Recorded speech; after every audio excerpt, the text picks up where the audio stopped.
أيها الذين آمنوا صلوا عليه dirahmati Allah Ta'ala, maka itu selama mereka masih ada, maka ciumlah tangannya, peluklah dia, bersimpuhlah di hadapan mereka. Ketahuilah bahwa penyesalan terbesar seorang anak adalah ketika dia menyia-nyiakan kedua orang tuanya yang masih ada, bahkan tega mengirimnya ke panti-panti jompo, saudara. Hadirin, ini anak yang celaka kata Nabi, rahima anfu, humma rahima anfu, man adraka walidayhi 'inda al-kibari ahadahuma aw kilayhima thumma lam yadkhulil jannah. Sungguh hina kata Nabi, sungguh celaka kata Nabi, seorang yang mendapati kedua orang tuanya yang masih hidup atau salah satu dari keduanya masih hidup ketika mereka telah mencapai usia tua, namun justru dia tidak mendapatkan, tidak masuk surga Allah SWT. Kenapa? Karena dia menyia-nyiakan ketika orang tuanya sudah tidak berdaya. Saudaraku, maka di momentum Idul Fitri ini merupakan momentum yang sangat tepat untuk saling memaafkan kesalahan. Mari saudara, kita saling maklumi kekhilafan, kita kokohkan tali persaudaraan, kita tebarkan cinta dan kasih sayang kita untuk menjadi manusia-manusia yang lapang dada dan dipenuhi oleh keceriaan dan kehangatan serta kasih sayang selalu kepada sesama. Oleh karena itu jadilah pemaaf, sebagaimana Rasulullah maafkan seluruh manusia yang telah memusuhinya. Bukankah Rasulullah dakwah di Mekah yang ada cuma sakit hati, yang ada mereka yang Rasulullah cuma hanya ditimpuk di batu, dipitnah, dicop, diberikan untuk berusaha untuk dibunuh, saudara. Tapi Rasulullah tetap memaafkan siapapun yang menyakiti dia. Bukankah Rasulullah ketika di Mekah dan di Madinah dimusuhi, dihinakan, difitnah, dilemparkan dengan kotoran-kotoran ketika masih berada di Mekah, berdakwah luar biasa, saudara, mengusir beliau dari tanah kelahirannya. Dia bahkan Rasulullah difitnah istrinya Aisyah, dikatakan Aisyah berselingkuh, laki-laki lain, sungguh tega telah memfitnah istri Rasulullah SAW. Saudara, dia dilempari beliau itu dengan batu-batu. Ketika beliau berada di Taif, berdarah-darah Rasulullah, bahkan betisnya berdarah. Dia lari sekitar 3 mil untuk menyelamatkan diri dari kepungan orang-orang Taif saat itu. Tapi apakah Rasul dendam? Tidak.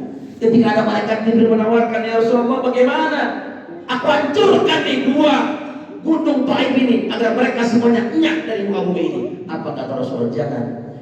Jangan malaikat penjaga gunung. Justru aku berharap dari tulang-tulang sulbi mereka akan lahir orang-orang yang menyembah Allah SWT. Saudara, benar 2 tahun dari peristiwa itu justru orang-orang Taif berbondong-bondong masuk dalam agama Islam. Saudara, ini doa Rasulullah SAW. Dia tidak mendendam, justru dia seorang pemaaf. Saudara, jadilah pemaaf sebagaimana Nabi Allah Yusuf memaafkan saudara-saudaranya yang telah hasad, dengki, iri hati dengan kasih sayang orang tuanya. Justru akhirnya dicoba untuk membunuhnya, kemudian membuangnya di sumur, memisahkan dengan sosok ayah tercintanya, bahkan menjadikan dia hamba sahaya. Nabiullah Yusuf juga memaafkan mereka yang telah memfitnahnya, yang telah menjerumuskan orang-orang, menjerumuskan ke penjara. Bahkan dia menderita di dalam penjara itu hingga akhirnya Allah SWT menyelamatkan dia dan mengangkatnya sebagai bendahara Mesir saat itu. Saudara yang dirahmati Allah, Nabi Yusuf tetap memaafkan semuanya. Jadilah maaf sebagaimana Abu Bakar As-Siddiq radhiyallahu anhu, dia maafkan Mistah. Siapa itu Mistah? Wanita yang telah memfitnah, menggosipkan Aisyah, yang katanya Aisyah telah selingkuh dengan Sofyan. Saudara, sosok wanita yang suci Siti Aisyah ini difitnah oleh Mistah. Sungguh perbuatan yang sangat tercela. Bayangkan saudara, seorang yang selama ini ditanggung, jadi Mistah itu ditanggung hidupnya sama Abu Bakar. Makannya, kesehariannya Abu Bakar yang kasih, saudara. Makannya semuanya dikasih oleh Abu Bakar karena kedermawan Abu Bakar. Tapi ternyata Abu Bakar pun difitnah, saudara. Anaknya difitnah Aisyah. Tapi apa sikap Abu Bakar? Abu Bakar tetap memaafkan Mistah yang telah memfitnah anaknya Siti Aisyah dan memfitnah istri Rasulullah Siti Aisyah, dan tetap memberikannya nafkah dengan harapan agar Allah memberikan ampunan atas segala dosa-dosanya. Seperti ini seharusnya kita lahir sebagai manusia-manusia fitrah manusia-manusia yang pemaaf, sebagaimana jiwa Rasulullah sebagai seorang pemaaf, sebagaimana jiwa Nabi Yusuf, sebagaimana Abu Bakar As-Siddiq memiliki sifat pemaaf kepada sesama saudara. Jadi jadilah pemaaf, sebagaimana ibunda Alqamah dan harus merasakan kecewa yang luar biasa karena Alqamah dulu sebelum punya istri sayangnya luar biasa sama ibundanya, tapi setelah punya istri dia sayang betul kepada istrinya sehingga dia lupakan ibundanya, bahkan tidak pernah mengirim makanan kepada ibundanya. Biasa tiap hari dia yang nanggung, tapi setelah punya istri dia lupakan orang tuanya saudara.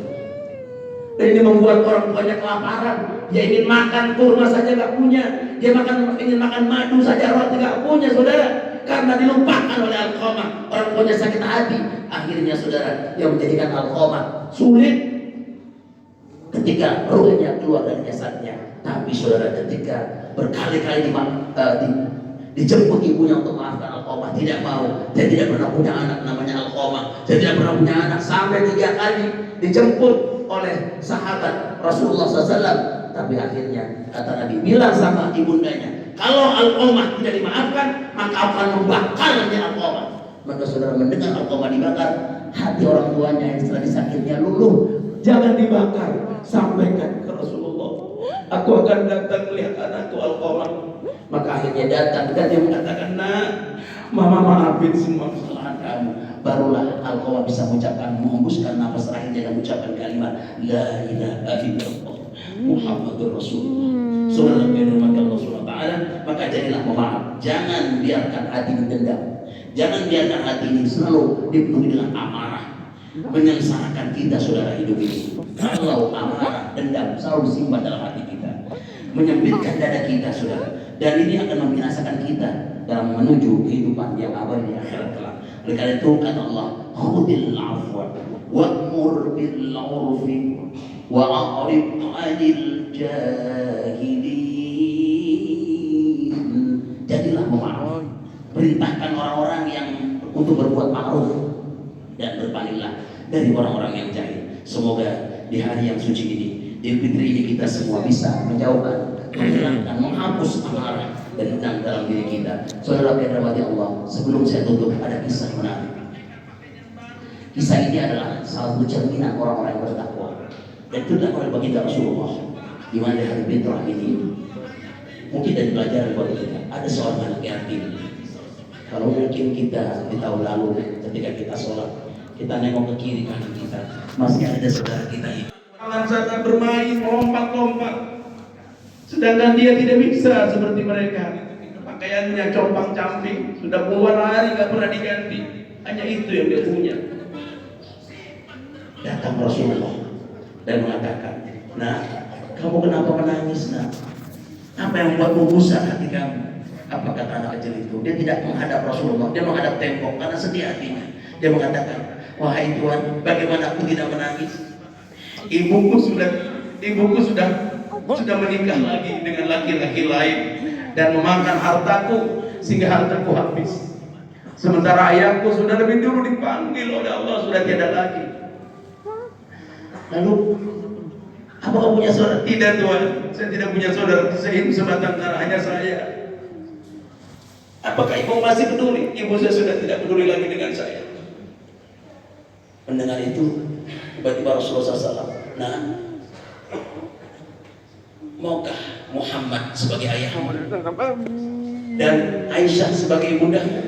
Mendengar kata Muhammad dan Siti Aisyah, anak itu tiba-tiba menoleh ke belakang dan lihat sosok baginda Rasulullah Sallallahu Alaihi Wasallam yang berdiri.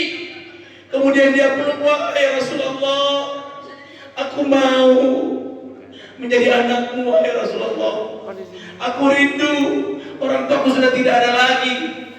Seolah-olah ayahku ada di depanku, dan ternyata adalah engkau. Nah, ini Muhammad siap menjadi ayahku. Akhirnya anak Sayyidina Muhammad.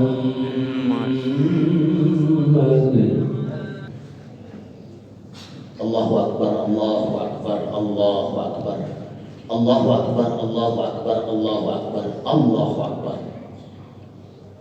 Ahmadu Rabbi.